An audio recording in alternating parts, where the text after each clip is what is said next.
Hello guys, तो हम लोग लगाएंगे अब विज़न का टेस्ट नंबर 5 हो चुके हैं। तो टेस्ट नंबर 6 जैसे आप देख सकते हैं कि हमारा मॉडर्न हिस्ट्री से रिलेटेड है, आधुनिक भारत, जिसमें आप देख सकते हैं कि कौन कौन से टॉपिक इसमें क्वेश्चन किस किस टॉपिक से आएंगे। आप सामने देख सकते हैं, पॉज करके आप चाहे तो पढ़ सकते हैं कि किस किस टॉपिक से इसमें क्वेश्चंस पूछे गए हैं। ठीक है, सामने। और इसमें मई का करंट अफेयर पूछा गया है। ठीक है, इसमें ऐसे दिया होता है कि कहाँ से आपसे पूछा गया हुआ है। तो चलिए अपना क्वेश्चंस देखते हैं। इससे पहले मैं आपको एक बात बताना चाहूँगी कि देखिए क्या है, आप ये अगर टेस्ट लगा रहे हैं इसके साथ जो प्रीवियस ईयर पेपर हैं उन्हें भी लगाइए। ठीक है, अगर आपको उनमें से क्वेश्चंस नहीं आ पा रहे हैं तो कोई बात नहीं, वो तो पुराने करंट अफेयर भी होंगे, है ना, जो आपने नहीं पढ़े होंगे, कोई बात नहीं, लेकिन आप उन पेपर्स को भी लगाइए तो आपको एक अंदाज़ा लगेगा कि किस टाइप के क्वेश्चंस पूछे जाते हैं। ठीक है, फिर उस अंदाजे के साथ आप उस स्ट्रेटजी बनाइए और उस हिसाब से पढ़िए। अभी भी टाइम है, आप काफ़ी अच्छी तैयारी कर सकते हैं। अपनी खुद की स्ट्रेटजी बनाइए। ठीक है, प्रीवियस ईयर पेपर देखिए, सी सेट को बिल्कुल इग्नोर नहीं करना है, बिल्कुल भी इग्नोर नहीं करना है, क्योंकि क्या होता है, कब बहुत बुरा लगेगा अगर जीएस निकल जाए, सी सेट रह जाए। तो दोनों चीज़ें हमें साथ में लेकर तो चलनी ही है। ठीक है, अब अपना क्वेश्चन देखते हैं। क्वेश्चन नंबर 1 है, ब्रिटिश भारत में शिक्षा प्रणाली की प्रशासनिक नीति के संदर्भ में अधोमुखी निस्यंदन सिद्धांत का उल्लेख है। ए, उच्च और मध्यम वर्ग के कुछ लोगों को शिक्षित करने में धन व्यय किया जाए ताकि वे शिक्षा और आधुनिक विचारों को जनता के बीच प्रसारित कर सके। बी, जनता के लिए स्थानीय सामग्री और भाषाओं के साथ धार्मिक तर्ज पर प्राच्य शिक्षा प्रदान करना। सी, सार्वजनिक विश्वविद्यालयों और निधियों के माध्यम से संपूर्ण जनता को प्रत्यक्ष रूप से शिक्षित करना। सी, महिला शिक्षा का समर्थन करना ताकि वे अपने परिवारों में आधुनिक विचारों और शिक्षा का प्रसार कर सकें। तो पहली चीज़ जो आपको करनी है कि आप सारे 1 से लेके टेस्ट 6 लिख लीजिए एक पेज पे। 1 से लेके 100 तक नंबर्स लिख लीजिए। आपको जो भी लग रहा है ABCD उसका लिख लीजिए। ABCD जो भी लिख रहा है, अगर सही है तो राइट टिक करिए, गलत है तो रॉन्ग कर दीजिए, या जो भी आंसर लग रहा है लिख लीजिए। अगर आपको नहीं पता है तो आप कहीं पे शॉर्ट में नोट भी कर सकते हैं, रिवीजन करके उसको याद करने के लिए आगे। ठीक है, अगर आपको नहीं आता है तो ये चीज़ अगर आप करेंगे तो आपका एक बेस्ट तरीके, और लास्ट में आपके जब 100 क्वेश्चन हो जाए तो आप फिर देख सकते हैं आपके कितने सही है ना। तो ये आपका एक बेस्ट तरीका रहेगा टेस्ट लगाने का।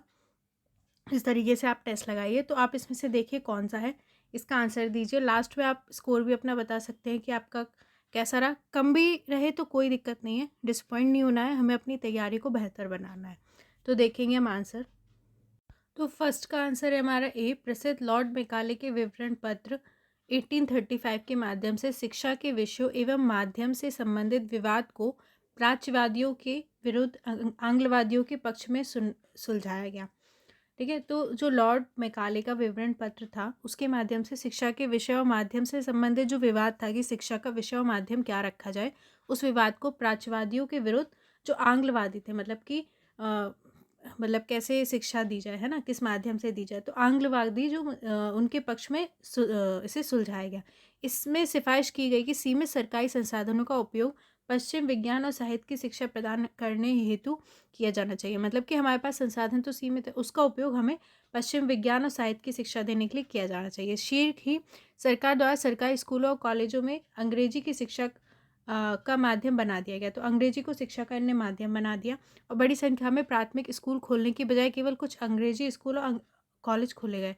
इन्हें क्या करना था, इन्हें मतलब प्राथमिक स्कूल नहीं खोले ज़्यादा संख्या में, कुछ अंग्रेजी कॉलेज और स्कूल खोले। इस प्रकार इससे जन शिक्षा की उपेक्षा की गई। मतलब ज़्यादा लोगों को शिक्षा की बजाय कुछ लोगों को शिक्षा देने पे इन्हें फोकस किया, और क्या था कि ये लोग शिक्षा पाके बाकी लोगों को शिक्षा देंगे। ये था अधोमुखी निस्यंदन का सिद्धांत। अंग्रेज़ों द्वारा उच्च और मध्यम वर्गों के एक ऐसे लघु वर्ग को शिक्षित करने की योजना बनाई गई थी जो रक्त और रंग में भारतीय हो, लेकिन रुचि, विचारों, नैतिकता और बुद्धि में अंग्रेज़ हो।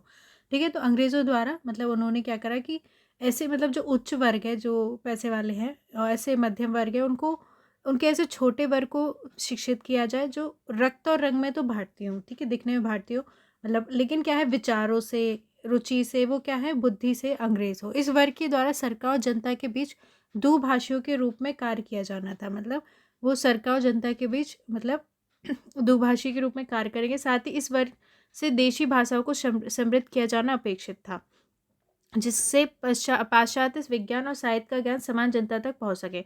और ये जो शिक्षा है समान जनता तक पहुंचाएंगे। ठीक है। अ, इसे अधोमुखी निस्यंदन सिद्धांत डाउनवर्ड फिल्ट्रेशन थ्योरी कहा गया। हालांकि इसके माध्यम से शिक्षा जन समान तक वांछित स्तर पर नहीं पहुंची, तथापि आधुनिक विचार उस रूप में नहीं जैसे अंग्रेजों द्वारा वांछित था राजनीतिक दलों, प्रेस, पैम्फलेट, सार्वजनिक मंच आदि के माध्यम से जनता तक पहुंचाए गए। ठीक है। तो जैसा मतलब सोचा गया था ऐसा नहीं हुआ कि मतलब उन्हें सोचा था कि हम इन्हें शिक्षित कर देंगे, आगे शिक्षित करेंगे, ऐसा कुछ नहीं हुआ। ठीक है। आधुनिक शिक्षा ने राष्ट्रवादियों के लिए भौतिक और सामाजिक विज्ञान पर बुनियादी साहित्य उपलब्ध कराकर इस प्रक्रिया में केवल सहायता प्रदान की। ठीक है। तो इस तरीके से जो शिक्षा है वो मतलब उसका इस तरीके से प्रसार नहीं हो पाया, ज़्यादातर इससे औपनिवेशिक हितों की पूर्ति हुई। तो आधुनिक शिक्षा ने राष्ट्रवादियों के लिए भौतिक और सामाजिक विज्ञान पर बुनियादी साहित्य उपलब्ध कराकर इस प्रक्रिया में केवल सहायता प्रदान की और इस प्रकार सामाजिक विश्लेषण करने की उनकी क्षमता में वृद्धि की। हालांकि आधुनिक शिक्षा की सामग्री, संरचना और पाठ्यक्रम ने औपनिवेशिक हितों की ही पूर्ति की। तो फर्स्ट का हमारा ए सही है। ठीक है। अधोमुखी निस्यंदन सिद्धांत ए सही है कि उच्च और मध्यम वर्ग के कुछ लोगों को शिक्षित करने में ध्यान व्यय किया जाना जाए ताकि वे शिक्षा और आधुनिक विचारों को जनता के बीच प्रसारित कर सके।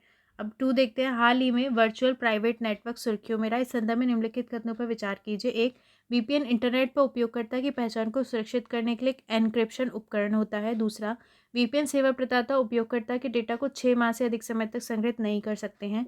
तीसरा, भारतीय कंप्यूटर आपातकालीन प्रक्रिया दल सर्टेन भारत में वीपीएन सेवाओं के साइबर सुरक्षा निर्देशों के लिए नोडल एजेंसी है। तो बताना है कौन सा सही है कि ए केवल 1, बी केवल 2, सी 1 और 3, डी 1 2 3। तो दूसरे का हमारा सी सही है। देखिए, हाल ही में इलेक्ट्रॉनिक और सूचना प्रौद्योगिकी मंत्रालय जो है मेटी, ठीक है, उसके अंतर्गत भारतीय कंप्यूटर आपातकालीन प्रक्रिया दल जो सर्टेन है, ठीक है, ने एक नए दिशा निर्देश जारी किए। तो जो हमारा इलेक्ट्रॉनिक और सूचना प्रौद्योगिकी मंत्रालय उसके अंतर्गत जो सर्टेन है उसने नए दिशा निर्देश दिए हैं। ठीक है। इसके अनुसार वर्चुअल प्राइवेट नेटवर्क जो है वीपीएन, ठीक है, सेवा प्रदाताओं को 5 वर्ष के लिए उपयोगकर्ताओं के डेटा को संग्रह करने की आवश्यकता होगी। तो इसके तहत जो सेवा प्रदाता हैं उनको क्या है, 5 वर्ष के लिए उपयोगकर्ताओं के डेटा को संग्रह करने की आवश्यकता होगी। वो 5 वर्ष के लिए करेंगे। नए निर्देश के तहत वीपीएन प्रदाताओं को मान्य ग्राहकों के नाम, उनके भौतिक पते, ईमेल आईडी, फ़ोन नंबर और उनके द्वारा सेवा का उपयोग किए जाने के कारणों, उनके उपयोग की तिथि, उनके ओनरशिप पैटर्न को संग्रह करने की आवश्यकता होगी। तो वीपीएन प्रदाताओं को ये सब रखना होगा। ठीक है। इसका उद्देश्य देश में साइबर अपराध और साइबर सुरक्षा की घटनाओं को नियंत्रित करने में सहयोग करना है। जो भी साइबर अपराध होता है उन सबको नियंत्रित करने के लिए सूचना प्रस्तुत करने विफल रहने और निर्देशों का ना पालन करने पर आईटी अधिनियम 2000 की धारा 70B की उपधारा 7 पर तथा लागू होने वाली अन्य विधियों के तहत दंडात्मक कार्रवाई का प्रावधान किया जा सकता है। ठीक है।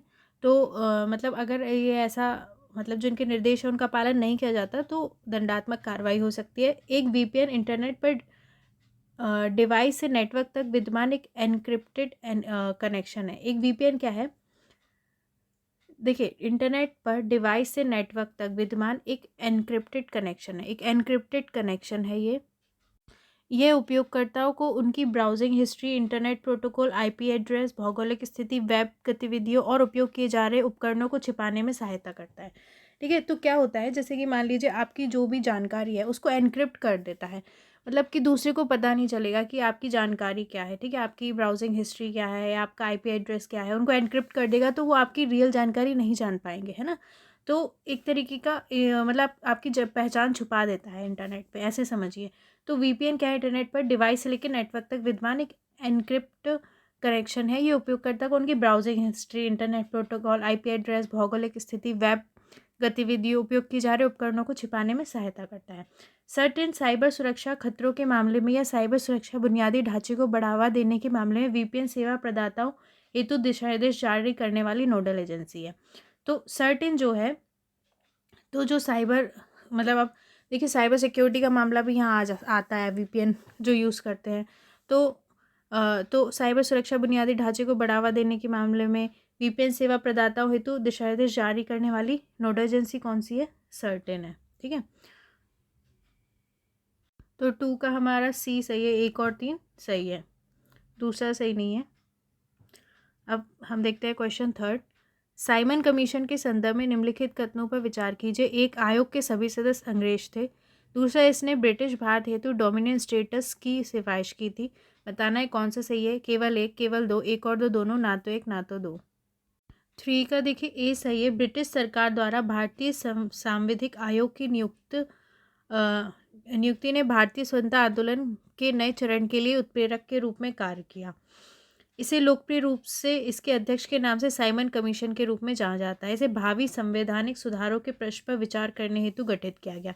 तो देखिए क्या हुआ, ब्रिटिश सरकार ने बनाया साइमन कमीशन, जो भावी संवैधानिक सुधारों के प्रश्न पर से विचार करना था कि क्या संवैधानिक सुधार हो सकते हैं। इस आयोग के सभी सदस्य अंग्रेज थे, लेकिन देखिए इसे बात करनी थी भारत के संवैधानिक सुधार की, लेकिन सब इसमें अंग्रेज थे। इस घोषणा पर सभी भारतीय द्वारा एक स्वर में इसका विरोध किया गया। तो सभी भारतीयों ने इसका विरोध किया कि भैया इसमें सब तो अंग्रेज हैं।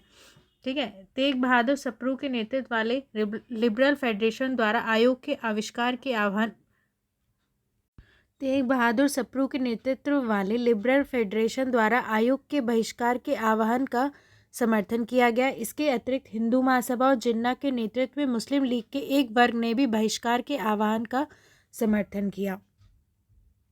हालांकि भारतीय राष्ट्रीय कांग्रेस ने बहिष्कार को एक लोकप्रिय आंदोलन बना दिया था। कांग्रेस ने दिसंबर 1927 में मद्रास में अपने वार्षिक अधिवेशन में बहिष्कार का संकल्प पारित किया। तो देखिए सबने इसका बहिष्कार किया। ठीक है। कांग्रेस ने 1927 में मद्रास में अपने वार्षिक अधिवेशन में बहिष्कार का संकल्प पारित किया। इस विशेष उत्साहजनक माहौल में जवाहरलाल नेहरू पूर्ण स्वतंत्रता को कांग्रेस के लक्ष्य के रूप में घोषित करते हुए एक त्वरित प्रस्ताव पारित करने में सफल रहे। ठीक है। तो जवाहरलाल नेहरू ने पूर्ण स्वतंत्रता को कांग्रेस का लक्ष्य घोषित किया। साइमन कमीशन ने मई 1930 में 2 खंडों में अपनी रिपोर्ट प्रकाशित की। इसने द्वैध शासन को समाप्त करने तथा प्रांतों को स्वायत्तता प्रदान करते हुए प्रतिनिधि सरकार की स्थापना का प्रस्ताव किया। ठीक है। तो इसने क्या कहा कि द्वैध शासन को समाप्त करें, प्रांतों को स्वायत्तता प्रदान करें और प्रतिनिधि सरकार की स्थापना का प्रस्ताव दिया। रिपोर्ट में डोमिनियन स्टेटस का कोई उल्लेख नहीं किया गया। तो डोमिनियन स्टेटस का कोई उल्लेख नहीं था। तो तीसरे का हमारा ए सही है। ठीक है। अब देखते हैं 4। 1 नवंबर 1858 को जारी महारानी की उद्घोषणा के संदर्भ में निम्नलिखित कथनों पर विचार कीजिए। एक, इस उद्घोषणा के द्वारा गवर्नर जनरल को वायसराय की अतिरिक्त उपाधि प्राप्त हुई। दूसरा, भारतीय राज्यों द्वारा अब ब्रिटिश क्राउन की सर्वोच्चता को मान्यता प्रदान किया जाना था। तीसरा, उद्घोषणा में सभी भारतीयों के नस्ल या पंथ पर विचार किए बिना सरकारी सेवाओं में समान अवसर प्रदान करने की प्रतिबद्धता व्यक्त की गई थी। बताना है कौन सा सही है। ए केवल 1 3, बी केवल 1 2, सी केवल 2 3, डी 1 2 3। 4 का हमारा डी सही है। देखिए 1 नवंबर 1858 को की महारानी विक्टोरिया की उद्घोषणा में कहा गया कि इस घोषणा के उपरांत भारत एक राज्य सचिव के माध्यम से ब्रिटिश सम्राट द्वारा उनके नाम पर शासित होगा। तो अब इसके बाद क्या होगा, इस घोषणा के बाद जो भारत है वो एक राज्य सचिव के माध्यम से ब्रिटिश सम्राट द्वारा उनके नाम पर शासित होगा। महारानी की उद्घोषणा को लॉर्ड कैनिंग द्वारा इलाहाबाद में आयोजित एक दरबार में 1 नवंबर 1958 को जारी किया गया। ठीक है, सॉरी 1858 को जारी किया गया, सॉरी गलत बोला हो तो पहले भी तो लॉर्ड कैनिंग जो थे, ठीक है, तो उन्हें इलाहाबाद में आयोजित एक दरबार में, ठीक है, 1 नवंबर 1858 को जारी किया गया। इसमें ब्रिटिश सम्राट द्वारा भारत को अधिग्रहण की घोषणा की गई। ठीक है, ब्रिटिश सम्राट द्वारा भारत सरकार के अधिग्रहण की इसमें घोषणा की गई। इस घोषणा के द्वारा गवर्नर जनरल को वायसराय की अतिरिक्त उपाधि प्राप्त हुई। जो गवर्नर जनरल था वो ही वायसराय था, ये याद रखिए, गवर्नर जनरल को वायसराय की अतिरिक्त उपाधि प्राप्त हुई। इस उद्घोषणा में किए गए अनेक वादे भारतीयों को सकारात्मक प्रवृत्ति के प्रतीत हुए। तो ये लोग अंग्रेज क्या करते थे, बस वादे ही वादे करते थे ताकि आप लोग इसमें फंस जाएं, मतलब जो भारतीय थे इसमें फंस जाएं और फंसे रहें। तो बहुत सकारात्मक प्रतीत हुए। महारानी की उद्घोषणा के अनुसार विलय और विस्तार का युग समाप्त हो गया था। ठीक है, विलय और विस्तार अब नहीं करेंगे वो। साथ ही इसमें अंग्रेज़ों द्वारा देशी राजाओं की गरिमा और उनके अधिकारों का सम्मान करने का वादा किया गया था कि वो देशी राजाओं की गरिमा और अधिकारों का सम्मान करेंगे। भारतीय राज्यों द्वारा ब्रिटिश क्राउन की सर्वोच्चता को मान्यता प्रदान की जानी थी।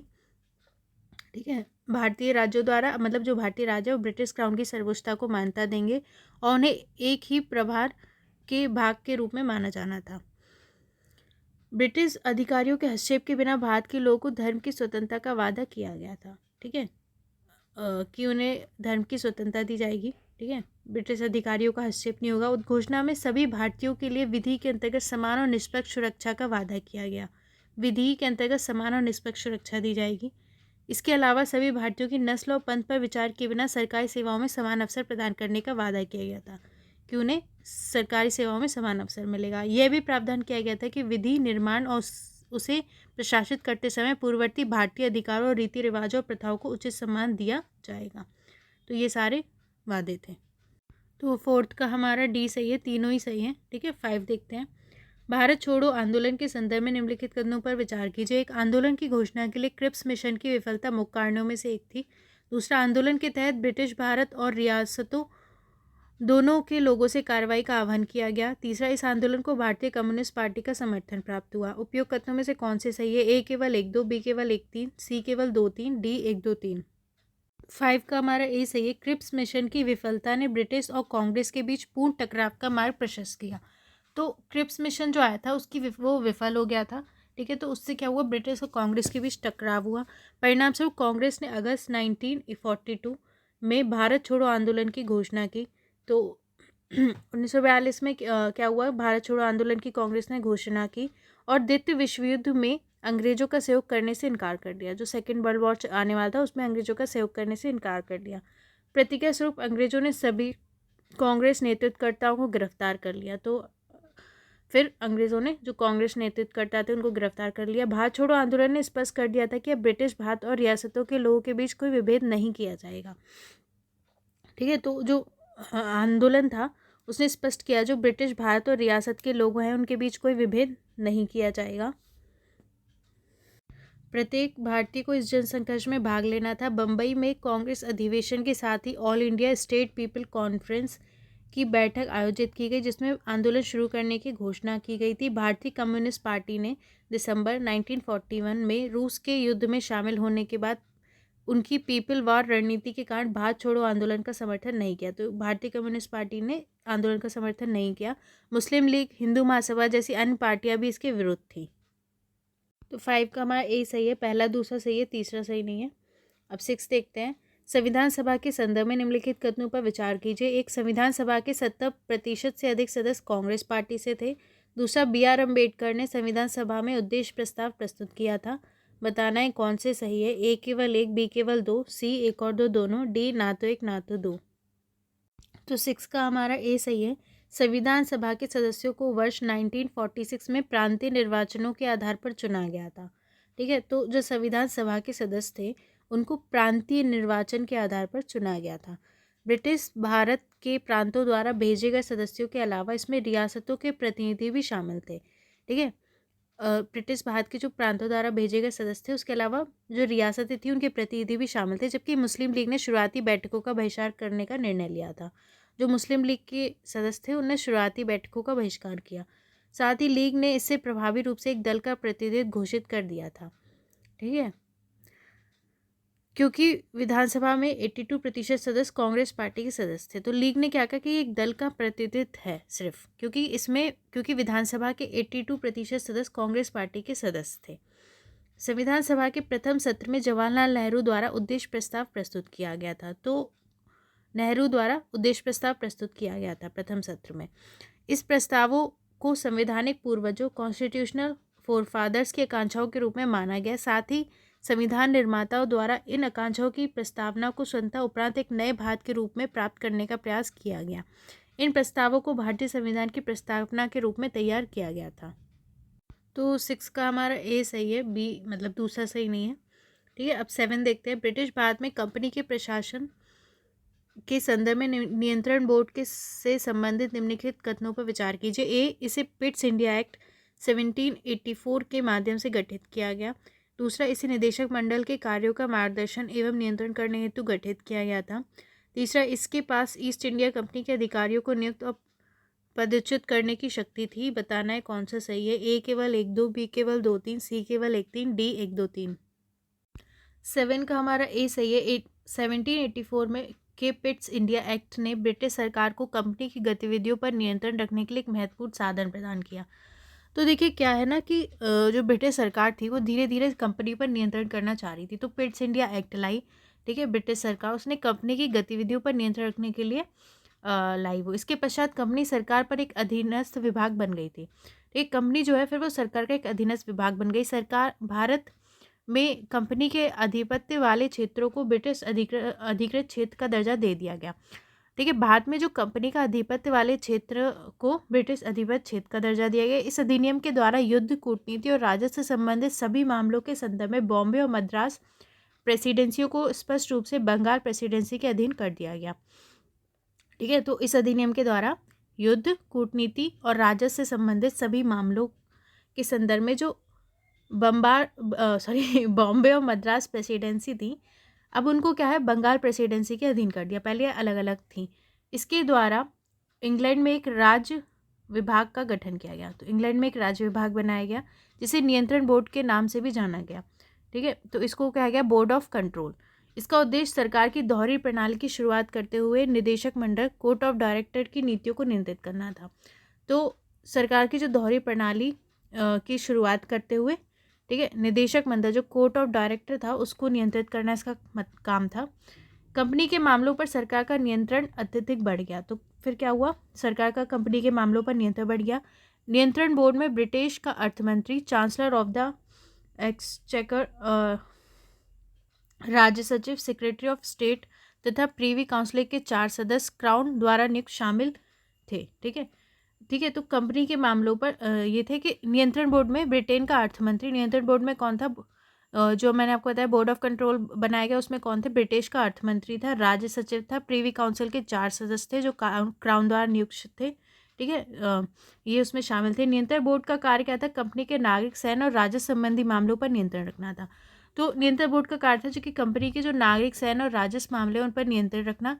सभी प्रेषकों को बोर्ड द्वारा अनुमोदित किया जाना था।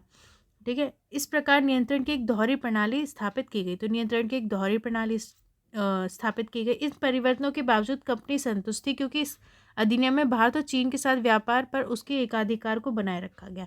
तो क्योंकि मतलब जो व्यापार का एकाधिकार था वो कंपनी को रहा तो वो संतुष्ट थी। भारत में कंपनी के अधिकारियों को नियुक्ति और पदोच्चित करने का कंपनी के निदेशकों का अधिकार भी बनाए रखा गया।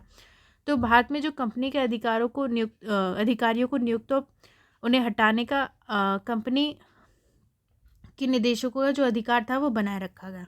ठीक है, कंपनी के अधिकारियों को नियुक्त करना, उन्हें हटाने का अधिकार। तो 7 का हमारा ए सही है, 1 और 2 सही है, तीसरा नहीं है।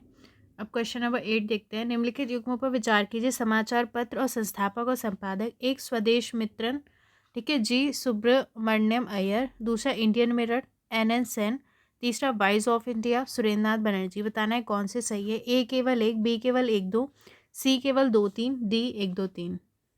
देखिए 8 का हमारा बी सही है। स्वदेश मित्रन भारत में प्रकाशित होने वाला पहला तमिल समाचार पत्र था। तो जो स्वदेश मित्रन था वो भारत में प्रकाशित होने वाला पहला तमिल समाचार पत्र था। मद्रास प्रेसिडेंसी के किसी भी तमिल प्रकाशन में इस समाचार पत्र का प्रसार सर्वाधिक और सबसे व्यापक था। इसके अतिरिक्त ऊपरी और निचले बर्मा, सिलोन, पेनांग, सिंगापुर जैसे अन्य देशों में भी समाचार पत्र का व्यापक प्रसार था।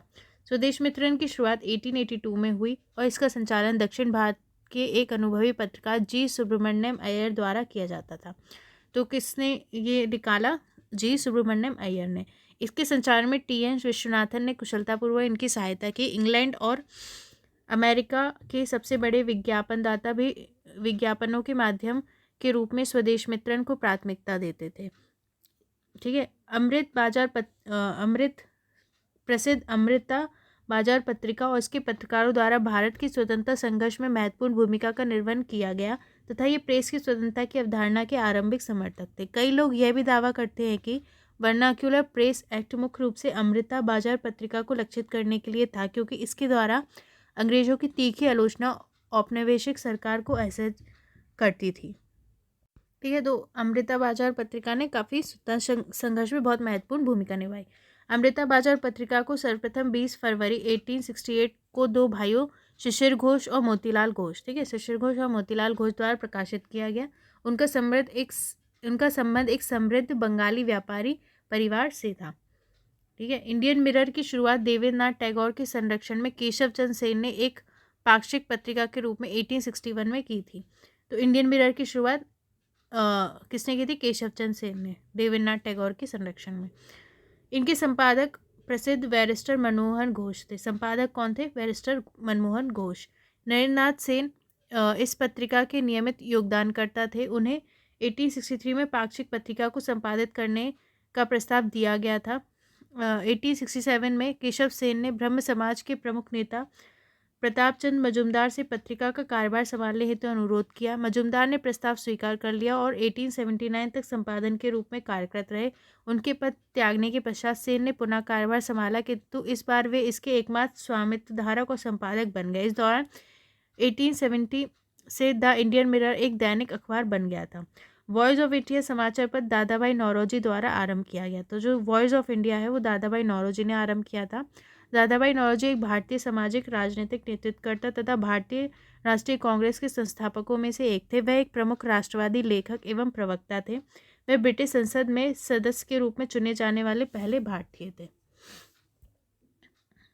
तो 8 का हमारा बी सही है, पहला दूसरा सही है, तीसरा सही नहीं है।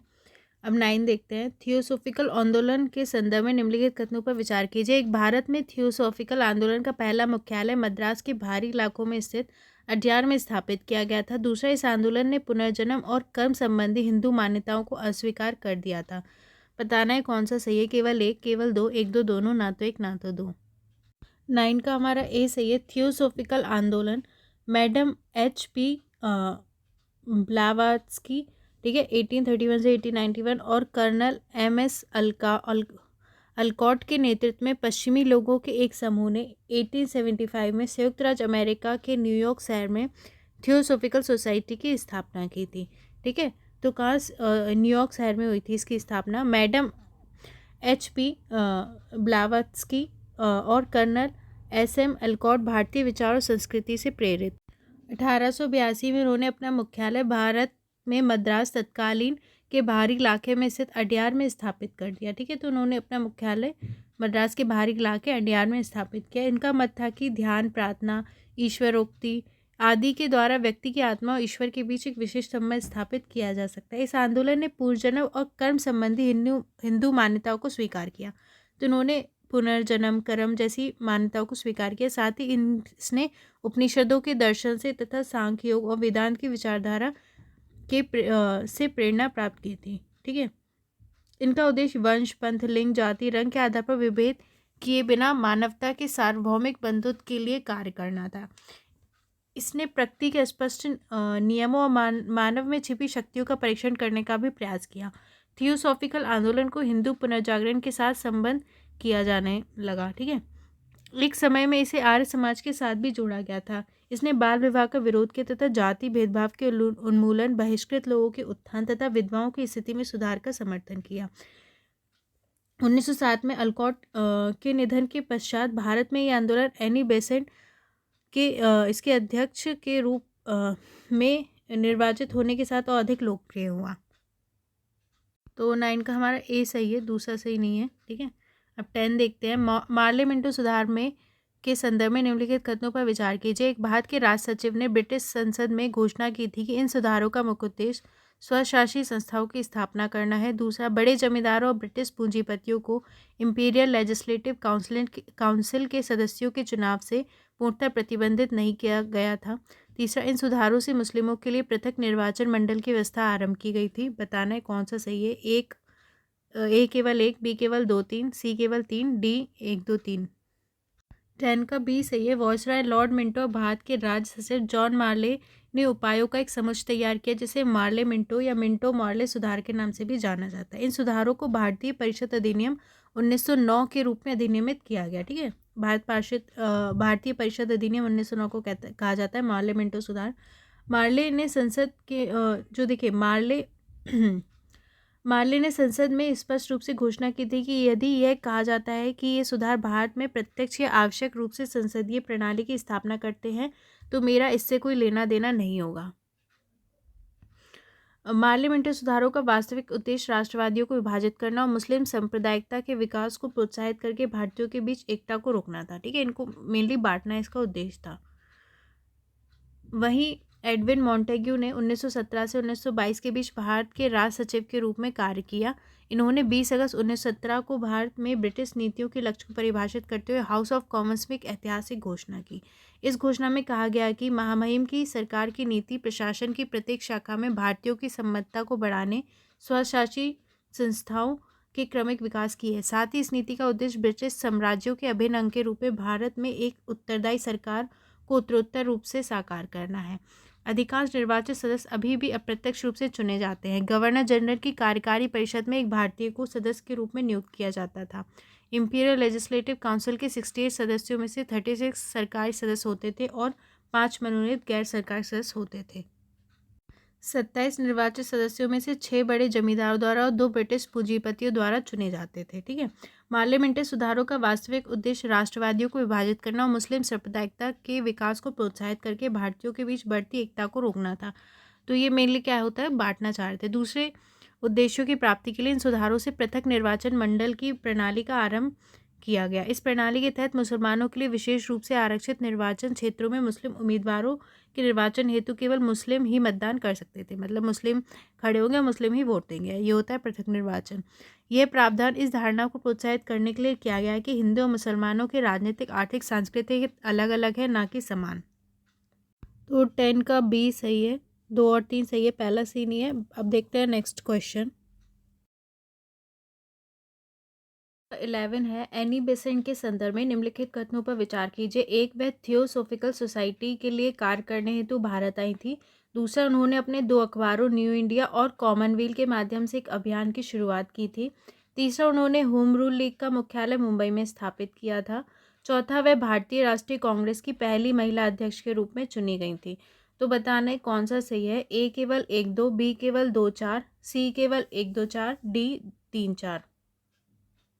11 का हमारा सी सही है। एनी बेसेंट की आयु वर्ष 1914 में 66 वर्ष थी। ठीक है। 1940 में उनकी आयु 66 वर्ष थी। उन्होंने राजनीतिक जीवन की शुरुआत इंग्लैंड में हुई। ठीक है। उनके राजनीतिक जीवन की शुरुआत कहाँ हुई? इंग्लैंड में, जहाँ उन्होंने स्वतंत्र चिंतन, फ्री थॉट, उग्र सुधारवाद, रेडिकलिज्म, फेवियनवाद और ब्रह्म विद्या, थियोसोफी के प्रचार में भाग लिया। ठीक है। ये सारे उनके स्वतंत्र विचार, उग्र सुधारवाद, फेवियनवाद, ब्रह्म विद्या, इसमें उन्होंने पार्ट लिया। वह वर्ष 1893 में थियोसोफिकल सोसाइटी के लिए कार्य करने हेतु भारत आई थी।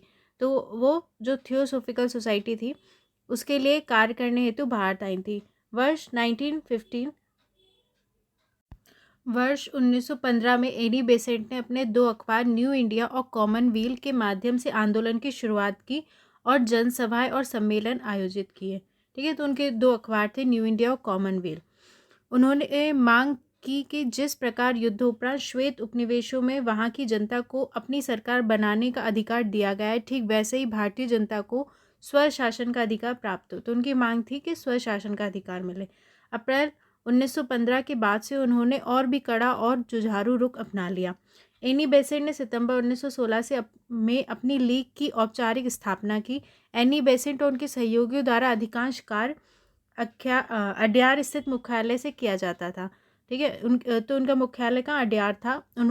उनके सहयोगियों में अरुंडेल थे, सीपी रामास्वामी अय्यर और बीपी वाडिया शामिल थे। उनके सहयोगी कौन थे? Arundale, CP Ramaswamy Iyer, VP Wadia. अच्छा ठीक है। एक और चीज़ कि आप अपना नाम देखिए, 2 चीज़ हिस्ट्री में जो मैंने ऑब्जर्व किया है कि आप एक तो टाइमिंग याद रखिए सबकी, और जो नाम वगैरह हैं वो भी ध्यान रखिए। सब बहुत पूछे जा रहे हैं। ठीक है। कौन किससे जुड़ा हुआ है, किसकी क्या समय है। ठीक है। ये सारे। एनी बेसेंट भारतीय राष्ट्रीय कांग्रेस की पहली महिला अध्यक्ष थी। तो ये जो भारतीय राष्ट्रीय कांग्रेस थी उसकी पहली महिला अध्यक्ष थी। उन्होंने भारतीय राष्ट्रीय कांग्रेस के वर्ष 1917 के कलकत्ता अधिवेशन की अध्यक्षता की। तो जो भारतीय राष्ट्रीय कांग्रेस के 2017 का जो कलकत्ता अधिवेशन था उसकी अध्यक्षता की। वर्ष 2016 में लखनऊ अधिवेशन के अध्यक्ष अंबिका चरण मजूमदार थे। तो 11 का हमारा सी सही है। पहला, दूसरा, चौथा सही है, तीसरा सही नहीं है। अब क्वेश्चन नंबर 12 देखते हैं। निम्नलिखित में से कौन सा ये से 1814 के आंग्ल नेपाल युद्ध का या के परिणाम था या थे? एक, नेपाल ने अपने यहाँ एक ब्रिटिश प्रतिनिधि रेजिडेंट को रखना स्वीकार किया। दूसरा, सिक्किम नेपाल को दे दिया गया। तीसरा, मध्य एशिया में व्यापार के लिए अंग्रेजों को बेहतर व्यापारिक सुविधाएं प्राप्त हुई। तो बताना है कौन सा सही है। ए केवल 1, बी केवल 1 2, सी केवल 2 3, डी केवल 1 3।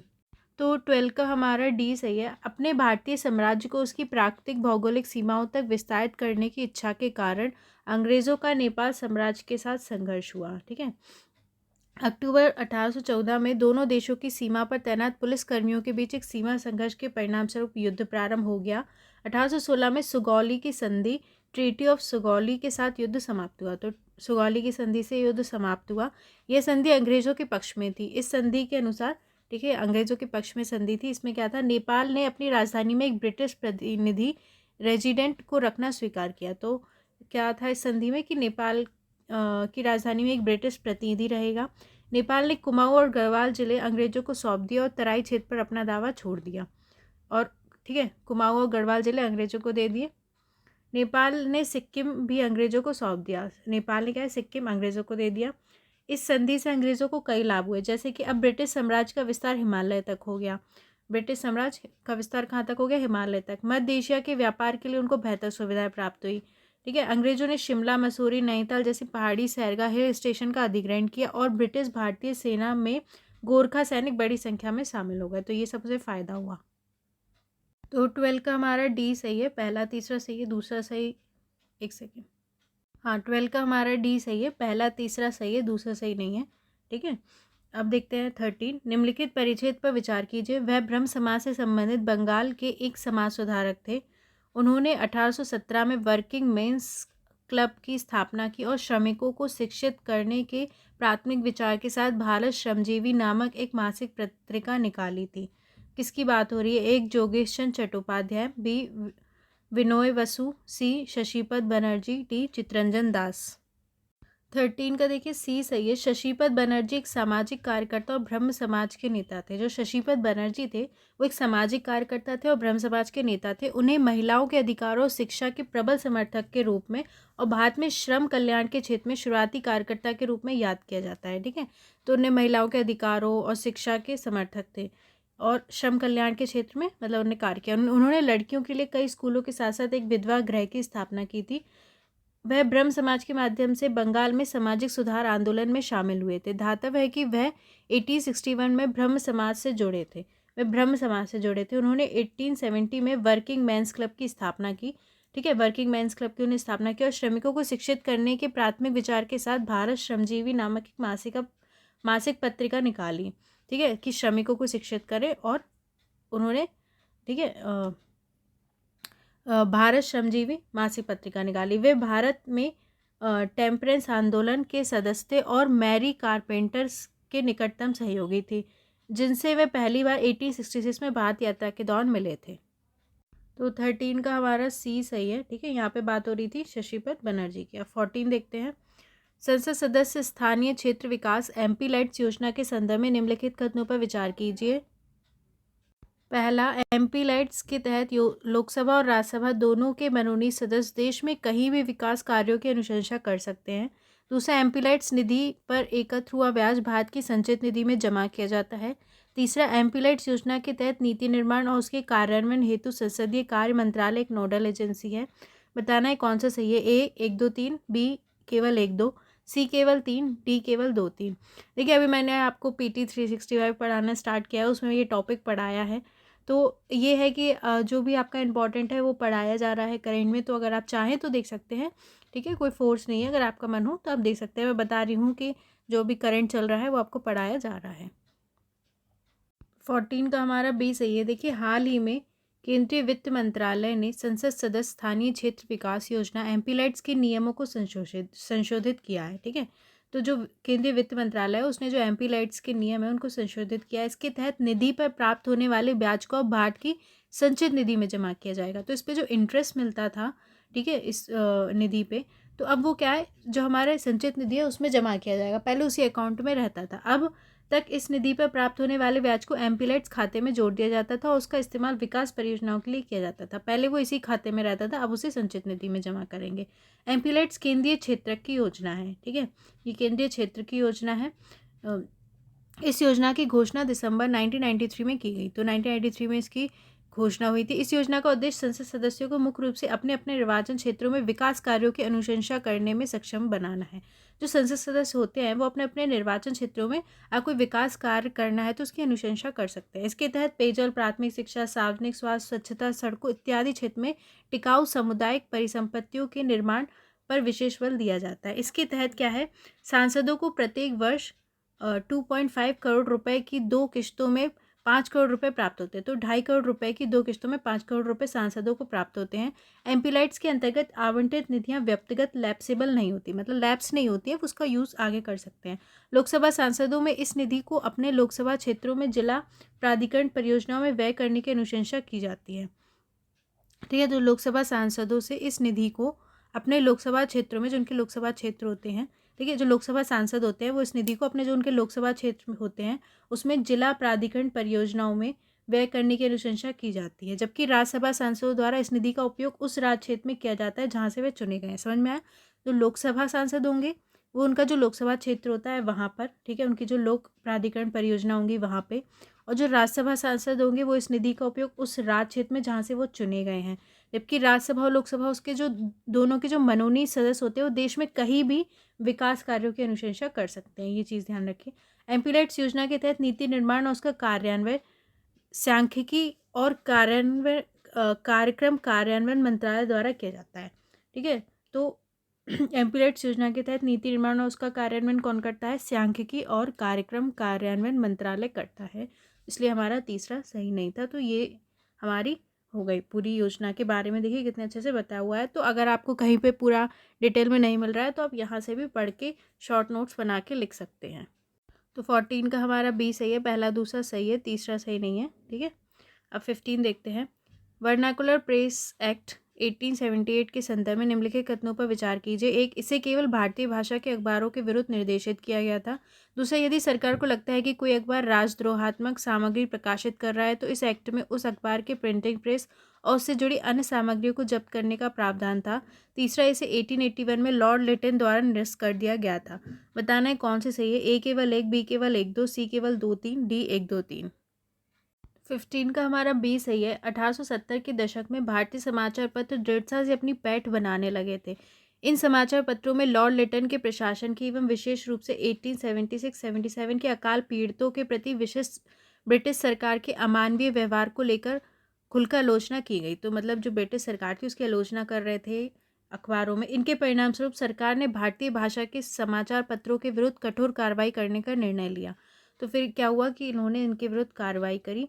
ठीक है, ऐसा इसलिए किया गया क्योंकि अब इन समाचार पत्रों की पहुंच केवल मध्यम वर्ग के पाठकों तक ही सीमित नहीं थी। 1878 के वर्नाकुलर प्रेस एक्ट को केवल भारतीय भाषा के समाचार पत्रों के विरुद्ध निर्देशित किया गया था, लेकिन जो भारतीय भाषा के समाचार पत्र थे उनके विरुद्ध था ये। इस एक्ट की परिकल्पना बहुत गोपनीयता से की गई थी एवं इसे शाही विधान परिषद की एक ही बैठक में पारित कर दिया गया था। इस एक्ट में यह प्रावधान था कि यदि सरकार को लगता है कि कोई अखबार राजद्रोहात्मक सामग्री प्रकाशित कर रहा है और सरकारी चेतावनी का उल्लंघन कर रहा है तो सरकार उस प्रिंटिंग प्रेस, अखबार और उससे जुड़ी अन्य सामग्रियों को जब्त कर सकती है। ठीक है, तो अगर सरकार को लग रहा है कि कोई ऐसी सामग्री प्रकाशित कर रहा है तो उसको वो जब्त कर सकती है। भारतीय राष्ट्रवादियों ने इस एक्ट का कड़ा विरोध किया। इस मुद्दे को लेकर कलकत्ता, वर्तमान कोलकाता के टाउन हॉल में एक विशाल सार्वजनिक सभा आयोजित की गई थी। किसी सार्वजनिक मुद्दे को लेकर पहला सबसे बड़ा विरोध प्रदर्शन था। इस एक्ट के विरुद्ध भारतीय प्रेस और दूसरे अन्य संगठनों ने भी संघर्ष किया। इसके परिणामस्वरूप 1881 में लॉर्ड रिपन द्वारा यह कानून वापस ले लिया गया। तो रिपन ने ये वापस लिया था, ये याद रखें। तो 15 का हमारा बी सही है, पहला दूसरा सही है। ठीक है, तीसरा सही नहीं है। अब 16 देखते हैं। भारतीय राष्ट्रीय कांग्रेस के लाहौर अधिवेशन वर्ष 1929। निम्नलिखित कथनों पर विचार कीजिए। एक, सरदार वल्लभ भाई पटेल को भारतीय राष्ट्रीय कांग्रेस का अध्यक्ष चुना गया था। दूसरा, इस सत्र में भारतीय राष्ट्रीय कांग्रेस ने कांग्रेस कार्य समिति को करों का भुगतान न करने सहित सविनय अवज्ञा नामक एक कार्यक्रम शुरू करने के लिए अधिकृत किया गया था।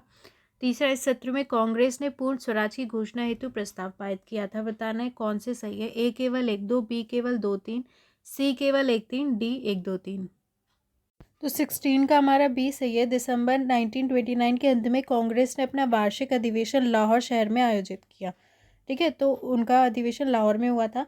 जवाहरलाल नेहरू के अध्यक्ष के रूप में चुनाव के लिए अधिवेशन महत्वपूर्ण था, जब युवा पीढ़ी को नेतृत्व सौंपने का एक प्रतीक था। 18 प्रांतीय कांग्रेस समितियों में से केवल 3 ही जवाहरलाल नेहरू को अध्यक्ष बनाना चाहती थी, लेकिन अवसर की उपयुक्तता और साइमन बायोकॉट में इतनी शानदार सफलता हासिल करने वाले युवाओं के उत्साह को देखते हुए गांधी जी ने जवाहरलाल नेहरू को अध्यक्ष के रूप में चुने जाने को समर्थन दिया और उनके चुनाव में निर्णायक भूमिका निभाई। ठीक है। नए वर्ष में कांग्रेस ने स्वयं के और भारतीय जनता द्वारा किए जाने हेतु निर्धारित प्रथम कार्य 26 जनवरी को पूरे देश में जनसभाओं का आयोजन करना था।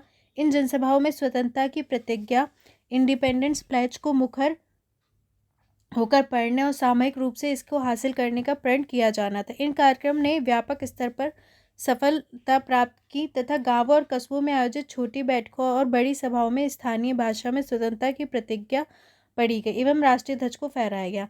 1929 में कांग्रेस के लाहौर अधिवेशन में करों का भुगतान न करने सहित सविनय अवज्ञा नामक एक कार्यक्रम शुरू करने के लिए कार्य समिति को अधिकृत किया गया। तो करों का भुगतान नहीं करना था, ठीक है, ऐसा बोला गया, और सविनय अवज्ञा स्टार्ट करना था। इस अधिवेशन में सभी विधायकों से अपनी सीटों से इस्तीफा देने का भी आह्वान किया गया था। बड़ी संख्या में प्रतिनिधियों द्वारा समर्थित जवाहरलाल नेहरू, सुभाष चंद्र बोस और सत्यमूर्ति ने पूर्ण स्वराज को कांग्रेस का लक्ष्य बनाने पर बल दिया। इसके पश्चात 19 दिसंबर 1929 को आईएनसी द्वारा ऐतिहासिक पूर्ण स्वराज प्रस्ताव को पारित किया गया। इस तरह पूर्ण स्वराज को इसके तहत लक्ष्य घोषित किया गया। तो 16 का हमारा बी सही है, दूसरा तीसरा सही है, पहला सही नहीं है। अब 17 देखते हैं। 1859-60 के नील विद्रोह के संदर्भ में निम्नलिखित कथनों पर विचार कीजिए। एक, नील की खेती करने वाले किसानों ने बागान मालिकों के विरुद्ध विद्रोह करने के लिए लठियाल नामक समूह का गठन किया। दूसरा, ईसाई मिशनरियों ने नील की खेती करने वाले किसानों को सक्रिय समर्थन प्रदान किया। तीसरा, नील उत्पादक की प्रणाली की जांच कर रहे नील आयोग ने बागान मालिकों को दोषी ठहराया। इनमें से कौन से सही नहीं है पूछा है। ए केवल 1, 2, बी केवल 1, सी केवल 3, डी केवल 1, 3। 17 का हमारा बी सही है। 1859-16 का नील विद्रोह सर्वाधिक आक्रामक और व्यापक किसान आंदोलनों में से एक था, ठीक है। तो ये जो नील विद्रोह था वो सबसे आक्रामक और व्यापक किसान आंदोलनों में से एक था। आरंभ से ही नील को एक अत्यंत दमनकारी व्यवस्था के तहत उगाया जाता था। इस व्यवस्था में किसानों को अत्यधिक नुकसान का सामना करना पड़ता था। नील के बागान मालिकों, प्राय सभी यूरोपियों ने काश्तकारों को नील उगाने के लिए बाध्य किया। जो यूरोपीय थे, वो जो किसान थे, उनको नील उगाने के लिए बाध्य करते थे। इस नील को वे ग्रामीण मुफस्सिल क्षेत्रों में स्थापित कारखानों में संसाधित करते थे। बागान मालिकों ने किसानों को अग्रिम एडवांस के रूप में एक छोटी राशि लेने और कपटपूर्ण अनुबंधों में प्रवेश करने के लिए बाध्य किया। चूंकि न्यायालयों के माध्यम से जबरन और कपटपूर्ण अनुबंधों को लागू करना एक कठिन और दीर्घकालिक प्रक्रिया थी, इसलिए बागान मालिकों ने रैयतों को बाध्य करने के लिए भय के शासन का सहारा लिया। बागान मालिकों द्वारा अपहरण, कारखाने के गोदामों में अवैध रूप से बंदी बनाना, मारना पीटना, महिलाओं बच्चों पर हमले करना, मवेशियों को ले जाना, लूटपाट करना आदि तरीकों का प्रयोग किया जाता था। उन्होंने इस उद्देश्य के लिए लठिया सशस्त्र अनुचर के समूह को किराए पर रखा अथवा बनाए रखा, ठीक है। तो इसके लिए इन्होंने मतलब ऐसे खूब सारे लोग, मतलब इन लोगों को बहुत परेशान किया जाता था किसानों को, ठीक है। थोड़े से पैसे देके, एडवांस देके इनसे कॉन्ट्रैक्ट कर लेते थे। अब किसान तो उनके पास इतना नहीं होता था कि वो जाके कोर्ट जाएं और लड़ाई लड़ें, ठीक है। और खूब सारे लोगों को मतलब ऐसे लाठी लेके उन पे भी मारने भेज देते थे, ये सब उनके साथ करते थे। व्यवहार में बागान मालिक कानून को भी नहीं मानते थे। कुछ अपवादों के साथ मजिस्ट्रेट ज़्यादातर यूरोपीय बागान मालिकों का ही पक्ष लेते थे। बंगाल में नील उत्पादकों का असंतोष 1859 की शरद ऋतु में तब बढ़ गया जब उनके मामले को सरकारी समर्थन मिलने का बोध हुआ। एक आधिकारिक पत्र को गलत तरीके से पढ़ने और अपने प्राधिकार की अवहेलना करते हुए कलारोआ के डिप्टी मजिस्ट्रेट हेमचंद कर ने 17 अगस्त को पुलिसकर्मियों हेतु एक घोषणा प्रकाशित की। इस घोषणा में कहा गया कि नील रैयतों से संबंधित विवादों के मामले में रैयतों का ही उनकी भूमि पर स्वामित्व होगा सॉरी एवं उस भूमि पर जो फसल पसंद करते हैं उसी को उगा सकते हैं। साथ ही पुलिस इस बात का ध्यान रखेगी कि ना तो कोई नील बागान मालिकों अथवा ना ही उसे अन्य व्यक्ति इस मामले में हस्तक्षेप करने में सक्षम होगा। हेमचंद कर की घोषणा को समाचार पूरे बंगाल में फैल गया और रैयतों को लगा कि घृणित प्रणाली को उखाड़ फेंकने का समय आ गया है। आंदोलन की शुरुआत दिसंबर विश्वास और विष्णु विश्वास नामक 2 व्यक्तियों ने की। तो इस आंदोलन की किसने शुरुआत की? विष्णु विश्वास और दिगंबर विश्वास, जो एक नील बागान मालिक के पूर्व कर्मचारी थे। हालांकि ये नील की खेती करना छोड़ चुके थे।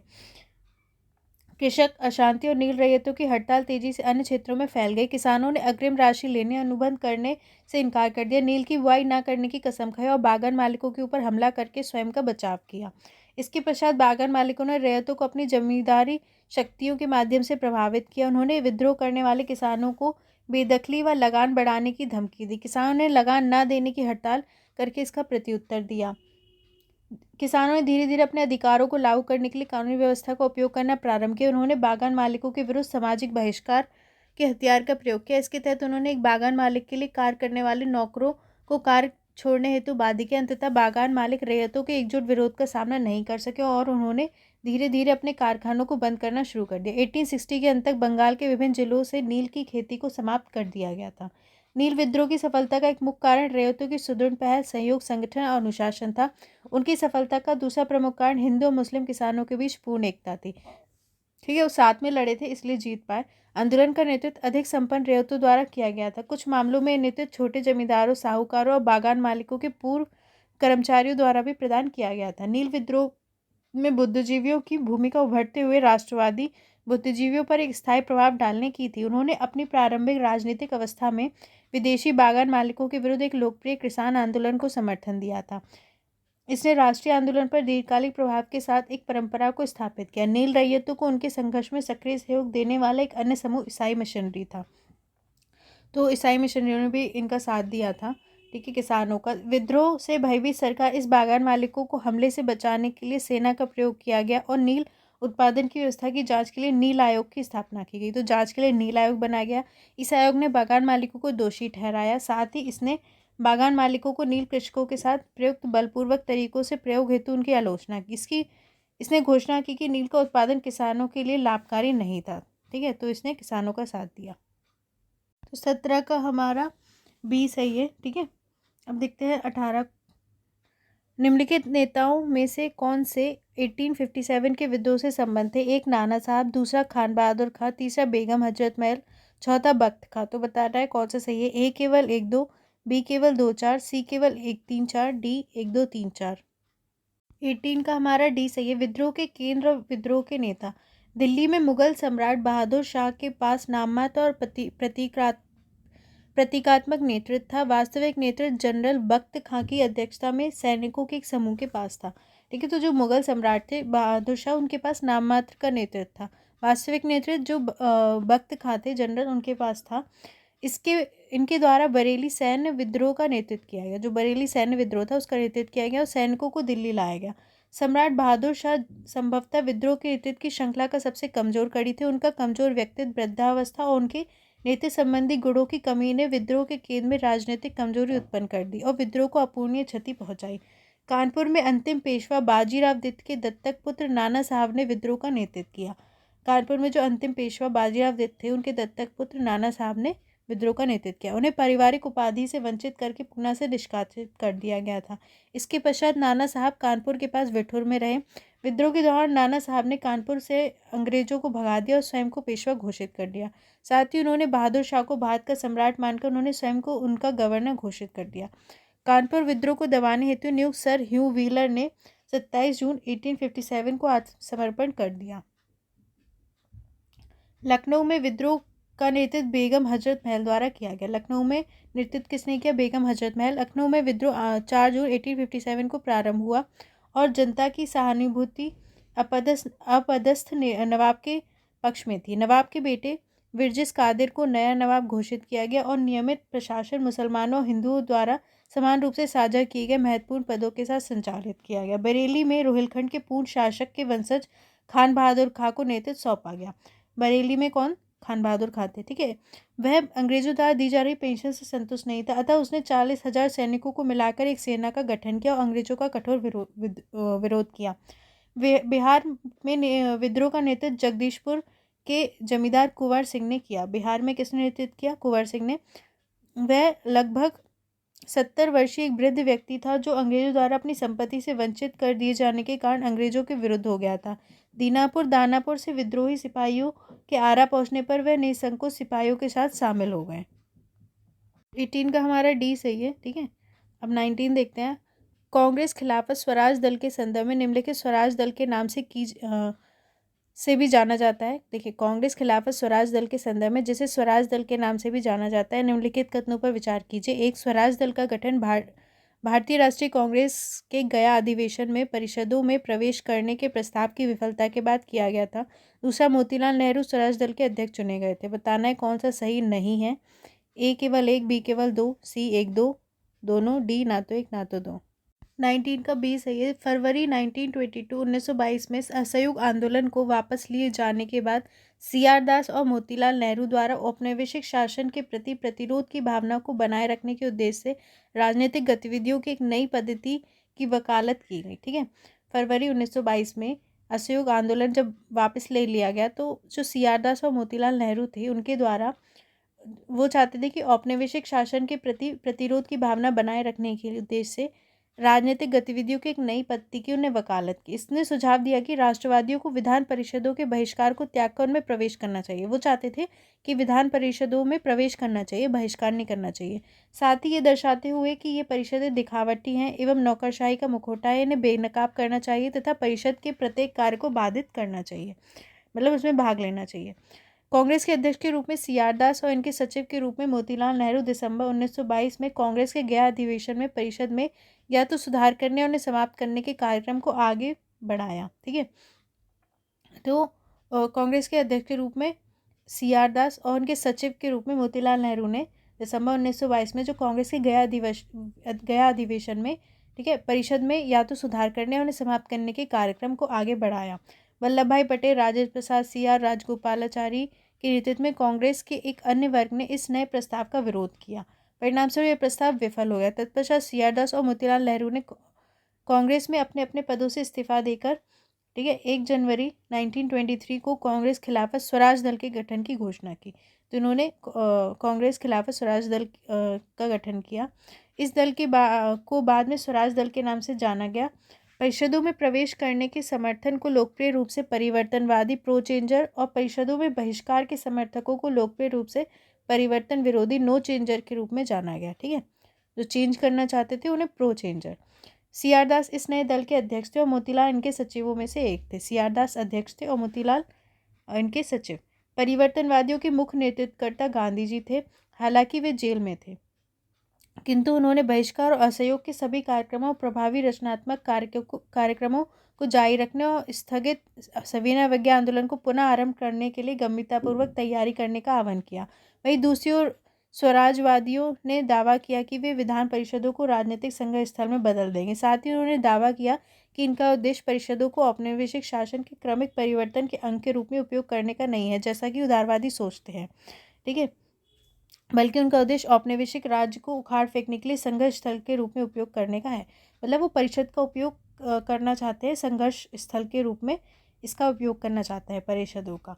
जैसे जैसे परिवर्तनवादियों और परिवर्तन विरोधियों के बीच टकराव बढ़ता गया, राष्ट्रवादियों में निराशा बढ़ती गई। वे 1907 के विनाशकारी विभाजन की पुनरावृत्ति के भय से त्रस्त होने लगे। इसके परिणामस्वरूप सितंबर 1923 में दिल्ली में आयोजित कांग्रेस ने अपने एक विशेष अधिवेशन में परिषदों में प्रवेश करने के विरुद्ध किए जा रहे सभी प्रचारों को निलंबित कर दिया। साथ ही इसमें कांग्रेसियों को उम्मीदवार के रूप में खड़े होने और आगामी चुनावों में अपने मताधिकार का प्रयोग करने की अनुमति दे दी गई।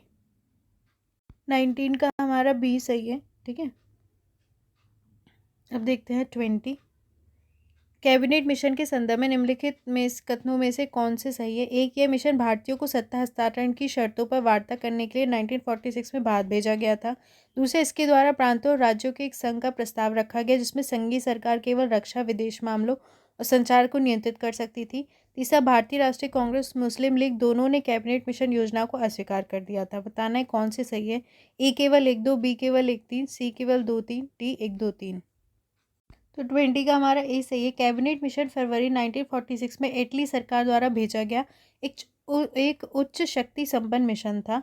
इसके सदस्यों में भारत के राज सचिव sir Pethick Lawrence, board of trade के अध्यक्ष सर स्टेफोर्ड क्रिप्स और नौसेना विभाग के प्रथम लॉर्ड वी अलेक्जेंडर शामिल थे। ये 3 थे।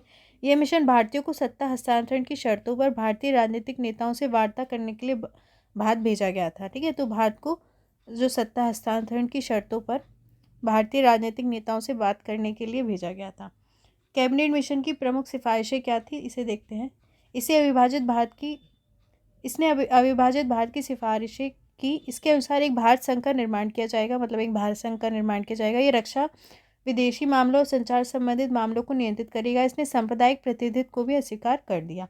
अंतरिम मंत्रिमंडल के सभी सदस्य भारतीय होंगे और इनमें वायसराय का हस्तक्षेप न्यूनतम होगा। जनसंख्या के लोकतांत्रिक सिद्धांतों के आधार पर संविधान सभा का गठन होगा। इसने राष्ट्रमंडल से अलग होने के भारत के अधिकार को मान्यता प्रदान की। प्रांतों और राज्यों का एक संघ होगा जिसमें संघीय सरकार केवल रक्षा, विदेश मामलों और संचार को नियंत्रित करेगी। इन विषयों के प्रबंधन के लिए वित्त जुटाने हेतु संघीय सरकार के पास आवश्यक शक्तियाँ होंगी। संघ के विषय को छोड़कर अन्य सभी विषय और सभी अवशिष्ट शक्तियाँ प्रांतों में निहित होंगी। रियासतों के पास सभी विषय और सभी अवशिष्ट शक्तियाँ बनी रहेंगी। प्रांतीय विधायिका के प्रतिनिधित्व को 3 वर्गों में विभाजित किया गया। खंड ए मद्रास उत्तर प्रदेश मध्य प्रांत, बॉम्बे बिहार और उड़ीसा। खंड बी पंजाब सिंध उत्तर पश्चिम सीमा प्रांत, बलूचिस्तान। खंड सी असम और बंगाल। भारतीय राष्ट्रीय कांग्रेस और मुस्लिम लीग दोनों ने इस योजना को स्वीकार कर लिया, किंतु ये दोनों दल उस अंतरिम सरकार की योजना पर सहमत नहीं हुए जिसे स्वतंत्र संघीय भारत के लिए संविधान के निर्माण हेतु संविधान सभा का गठन करना था। तो 20 का हमारा ए सही है। बाकी हम देखते हैं नेक्स्ट वीडियो में। Thank you.